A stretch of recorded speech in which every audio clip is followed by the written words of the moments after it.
You're listening to Financial Advisor Marketing, the best show on the planet for financial advisors who want to get more clients without all the stress. You're about to get the real scoop on everything from lead generation to closing the deal.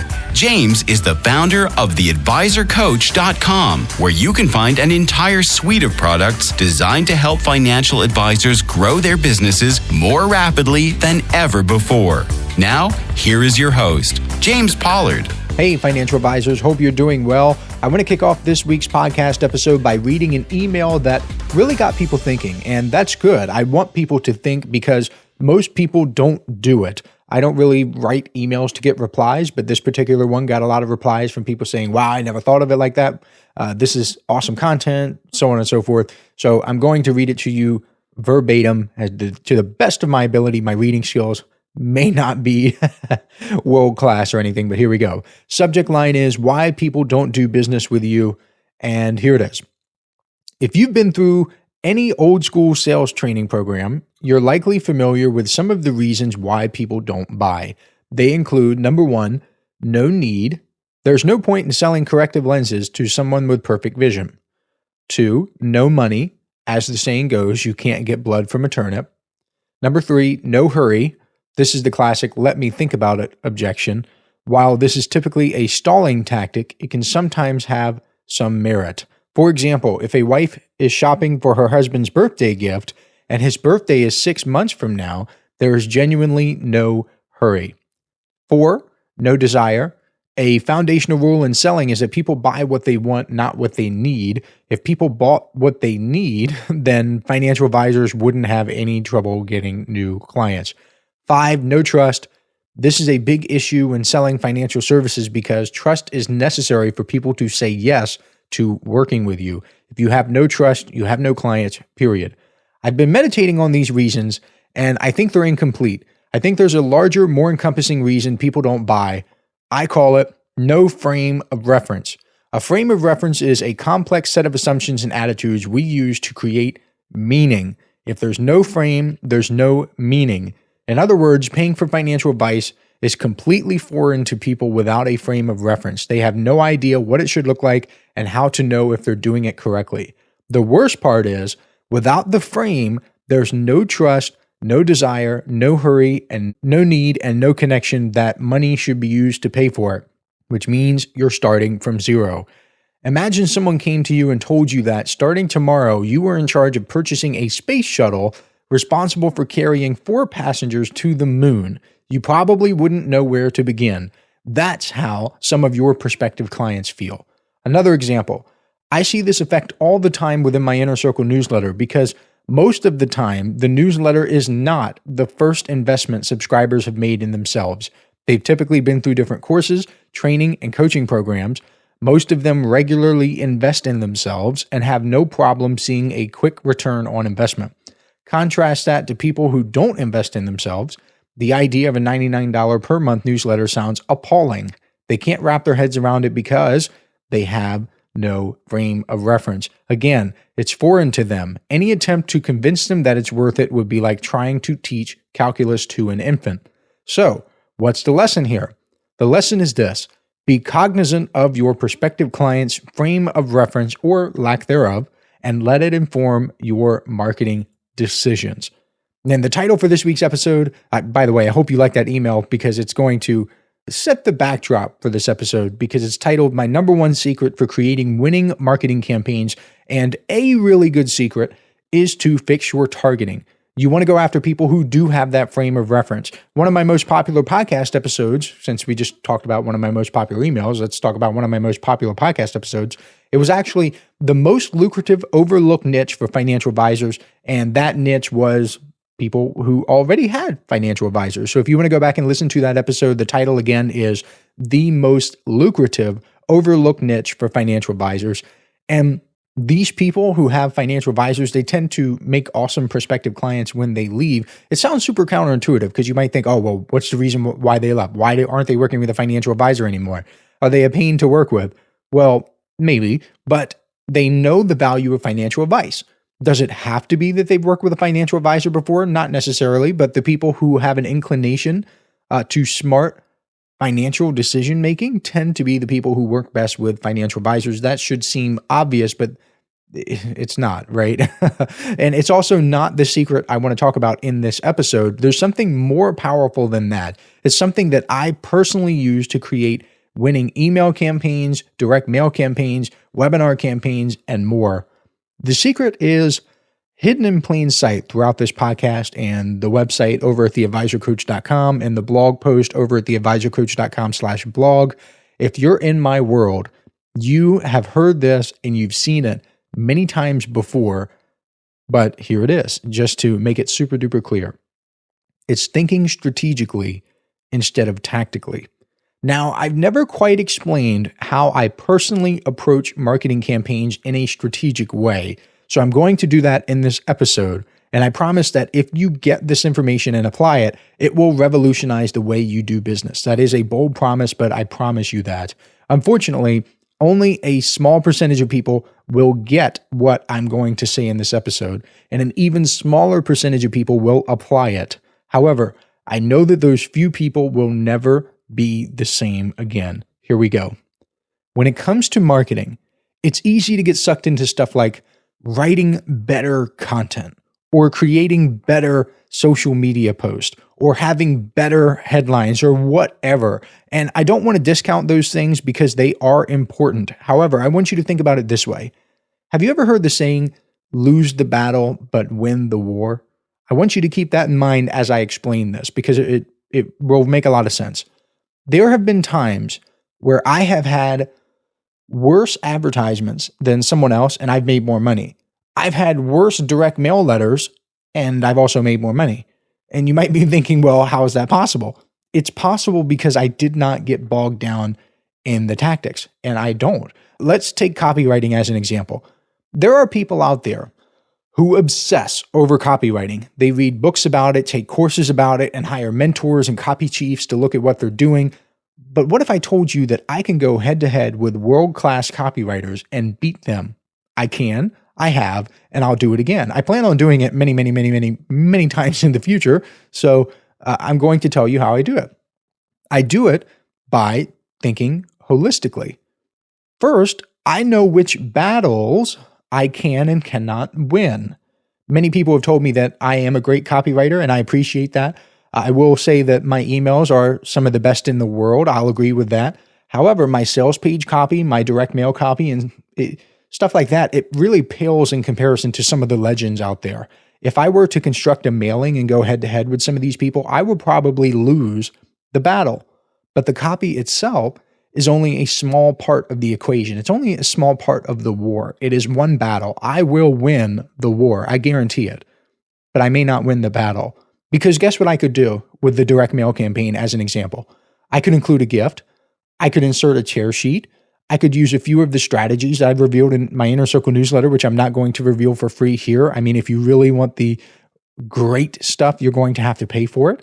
I could change the envelope. There are 5 or 6 things I could do right on the envelope without touching a single word of copy that would dramatically alter the results in one direction or another. I could beat the campaign while not necessarily beating the letter itself. There are so many different things that I could do. There are so many different levers I could pull. So I would think holistically. If you put my text against someone else's text in the letter itself, even if I lost, and I probably would lose going head to head against some of the greatest who have ever done it, I mean, of course, right? It wouldn't matter necessarily because my campaign would still make more money because I could change things, I could tweak things, I could improve things that have nothing to do with the copy itself. The copywriter is the one who fixes the copy.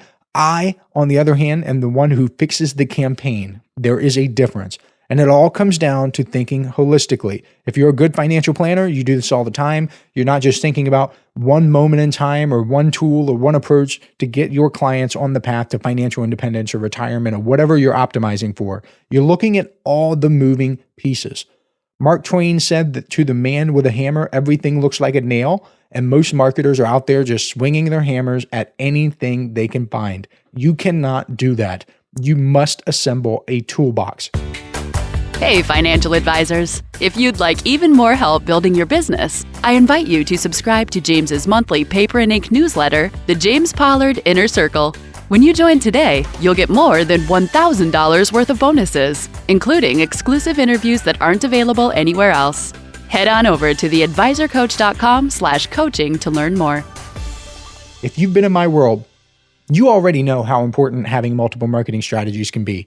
Multiple marketing strategies it's just another way to have big picture thinking, to look at things from a 30,000 foot view. Because if I'm competing with someone who has to quote unquote sell the appointment in a direct mail piece, like it has to work, and I have the liberty to just get my foot in the door, I'm going to win. Even with the cost of the mailing, I'm going to win. Because instead of spending $1 or $2 to send out a full-fledged package, I can send a simple postcard and a link to a webinar, and that webinar will do the heavy lifting. And guess what? If someone doesn't set an appointment during the webinar, I still have A, the mailing address, and B, the email address where I can follow up there. And I've already had, the direct mail piece, the emails, and the webinar. So those are 3 follow-up sequences that I could have if I wanted to. I mean, really, there's no chance that the copywriter wins. Even if the copywriter won the battle, the copywriter would still lose the war. But you don't have to take my word for it. I want to share a little factoid from Agora, which is the largest financial newsletter company in the entire world, a $1 billion company. They have a book called Changing the Channel. And in that book, they have this quote. I'm going to read it to you here. At Agora Inc., several of the more successful divisions have been implementing a multi-channel marketing strategy. One division has documented that customers acquired through multi-channel marketing are 5 times more valuable to them over time than customers acquired through one channel. Now here's another stat, this time from the Direct Marketing Association, which found that customers who buy from 2 channels rather than one are between 20 and 60% more valuable to a company over time. This isn't me. This is the Direct Marketing Association. It turns out that, maybe I kind of sort of know what I'm doing. And maybe there's a reason why I tell financial advisors to focus on their LinkedIn profiles, their websites, to follow up, and more. It's because it's proven to not only get more people paying attention to you, which increases conversions in the long term, but it's proven to increase conversions in the short term as well. And I encourage you not to dismiss these statistics because you might think, well, I don't have any control over how valuable a client is to me because I have set financial planning fees. I charge based on AUM. Whatever they have is what I make, so on and so forth. But you're missing the point because multi-channel marketing increases conversions as well. So if you have a group of 100 people and you're marketing to them with just one marketing strategy, okay? Then you have another group of 100 people and you're marketing with 2 channels, for example. If those people are going to convert at 20, 60% more often, that's more money in your pocket. That is a direct, I don't even want to say correlation because it really is causation. I know if in the academic community, a lot of people say, oh, well, correlation doesn't mean causation. And that's totally true. But when you change a variable about your marketing and your marketing has a direct impact and it changes the result, it is quite literally causation. So having multi-channel marketing and thinking holistically and focusing on the campaign instead of the little tactics, it is really causing better results. I recently saw a financial advisor on LinkedIn who posted something like this, like, it's time to celebrate. I've been blogging for 6 weeks and I haven't missed a week yet. Here's my newest blog post, and he linked to a post. So I messaged him and I was like, just curious, why are you blogging? Like, what is the reason for your blog post? And he said that he wanted to educate his prospective clients.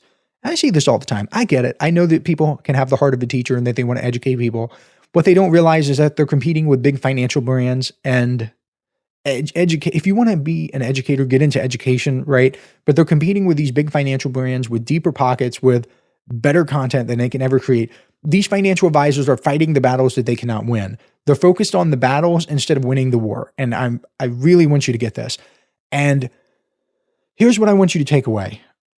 Do you see the problem with this? His blogs didn't hook up to anything. He wasn't thinking holistically. Even something as small as including a link in his post to his About Us page, something as tiny as that, something that it seems so small, it would have a huge difference. But all he had were the post, and that's it.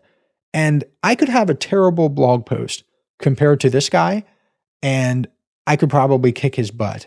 And in marketing, I would create a better campaign. my stuff would be hooked together. I'd be rocking and rolling. My blog post could just be not so good. They could be crappy, but I would do the things that would lead to results. I would link to an About Us page. I would reference other things. I would have different social proof. I would have urgency, scarcity, all the marketing principles that come along with building a successful campaign. And of course, the best outcome in the entire world here is to be able to see the forest and the trees. Obviously, a much better scenario is to create incredible blog posts and to create better overall campaigns. I get that. But what I found is that most financial advisors aren't natural marketers. They don't have the time or the inclination to get really good at it. Then the mind-blowing part that may have never occurred to you before today is that's okay. That is 100% completely okay. It is acceptable. I promise you, it is fine to not be a natural marketer, and it is completely fine for you to not want to get really good at it. I want to leave you with this last point, because I want this to stick with you. Maybe you're a newsletter subscriber, maybe you're not. But have you ever thought about why my Inner Circle members are so successful? I am not necessarily teaching them marketing. I am not a marketing teacher. It's not like I get the blackboard and I have the chalk and I'm just writing out lesson after lesson and I'm giving their little homework assignments. I mean, every so often I will jokingly say, here's your homework for the month. But it's not like I'm literally giving them homework. I am not a teacher. I am not an educator. I appreciate it if you think that I am. I appreciate if you learn things from me. But my approach is not from like an education standpoint. It's not like I'm showing people how to do A and then B and then C. And that's partly by design, because I want the content of these newsletters to apply for many years to come. A lot of the people who are doing the teaching with like nitty gritty stuff like Facebook ads or different sequences where they say like, hook this up this way and then do this and do this and do this. 4 years from now, it's not going to make sense. It's not going to apply. The stuff that I am covering, for the most part, it's going to apply 10 years from now, 20 years from now, 30 years from now. I don't want to teach tactics. I mean, every so often tactical stuff slips in there. And yes, there is a little dopamine rush that comes from getting tactics. I've talked about that before. But what I'm really doing with the newsletter, and the reason why financial advisors tend to be successful, obviously your mileage may vary. I have to put that disclaimer there. But the reason why they tend to be successful, in my experience and in my opinion, is because I'm showing them alternative ways of thinking. This whole podcast episode about focusing on campaigns holistically, that's all it is. It's an alternative way of thinking. It allows someone who isn't a good marketer to beat the pants off of someone who is. And it also means that it's possible to get far better results in less time, which is what I help advisors do every single month. Think about the example that I gave you. I could make more money from a direct mail piece that is worse than someone else's direct mail piece. That is how this is possible. I could also get far better results by not changing a word of copy. I could do this with anything, literally anything. I could get you better results on LinkedIn by not changing a single word on your LinkedIn profile. I could get you better results from your email marketing campaign by not changing a single letter in your email marketing campaign. I could get you better results from your blog post by not changing a single word on your blog. And it's done because you got to focus on the campaign. You're looking at how these things work together. But enough about that. I don't want to keep talking forever. I hope this helps you. If so, leave a positive review. And if you're interested in subscribing to the newsletter, go to the best link in the entire world, theadvisorcoach.com/coaching. And I'll catch you next week. This is thepodcastfactory.com.